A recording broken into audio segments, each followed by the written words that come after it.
We have some more information about the Anvil Paladin.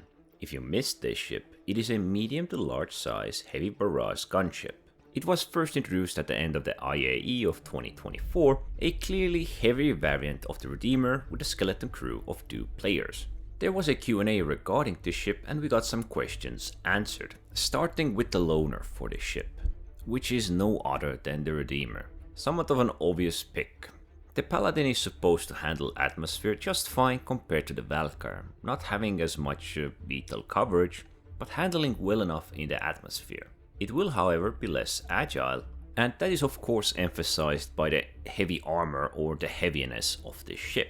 There is a dedicated engineering room with modules that lies at the back of the ship on the upper deck. It will have the main modules there, but not things like the life support. The Paladin is also planned to have escape pods. These will actually be the crew beds, which can double as escape pods. I guess, in a way of conserving space, this is a good way to go. While it actually seems the ship has quite a bit of empty space and quite wide corridors and stairs. The ship is of course combat focused, and as most ships it will have your first person gun racks, personal storage, armor storage, but it won't have any cargo grid or cargo area for this ship. It is fully dedicated for combat and not meant to carry any kind of cargo. The question regarding the armor comparison between the Valkyr and the Paladin was raised, however we did not get a clear answer from there. It seems likely that the Paladin is slightly more armored, as the Valkyr is a combat dropship and this is a dedicated combat ship, but we are going to have to wait and see what they have planned with this. The turret position swap speed will be at best around the same level as Scorpius, but this is likely to change as it is bigger and needs to move longer distance.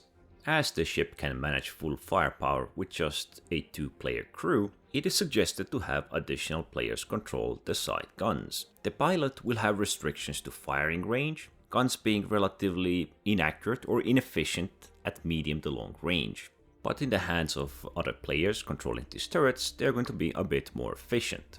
Plus, the pilot can only focus towards front with these weapons. And yes, we can swap out all of the weapons on the Paladin. During this Q&A, it was also stated that the ballistic weapons are still planned to be reloadable. The Paladin will also have blast shields. This affects mainly the pilot, but it works in 2 separate parts, as there are the upper and lower blast shield controlled independently. For now, they are intended to provide small health boost when active. Once the physical damage comes to game, these will provide additional damage resistance. The Paladin will have roughly the same amount of quantum fuel as Valkyr, but very probably a different drive. Paladin will have a single exit with a ramp on the side of the ship. So how do the Paladin and the Redeemer compare, as they are both gunships, yet they don't fall in the same roles and playstyles, Paladin being a tankier gunship while Redeemer remaining more agile. Overall difference being in the armor and mobility. They want both of these ships to fit a specific playstyle and have significant differences. Paladin of course won't have the modular room, which is planned for the Redeemer. I am not sure how they plan to make the Redeemer good again or pump it up, but in its current state, it is lacking something. So why does the Paladin have a size 3 shield when its focus is on the armor and the Redeemer having 2 size 2s? I don't think they really answered this, but rather tried to justify Redeemer having its 2 size 2 shields, rather stating that the size 3 shield is more resistant to damage types, shield having health and capacity, while size 2 having better regeneration rates, thus being more situational.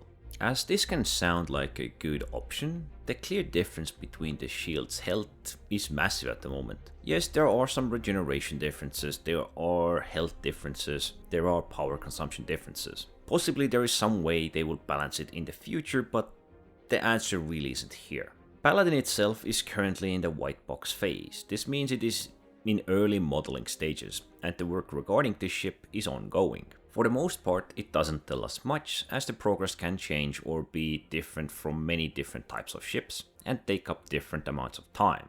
Still, it was good to hear what they have in plan for this ship, and some of the things they answered are likely to change. If you like this heavy gunship, I'll leave the 2 links down below so you can check out what it really offers, But other than that, don't forget to like, subscribe, and thanks for watching.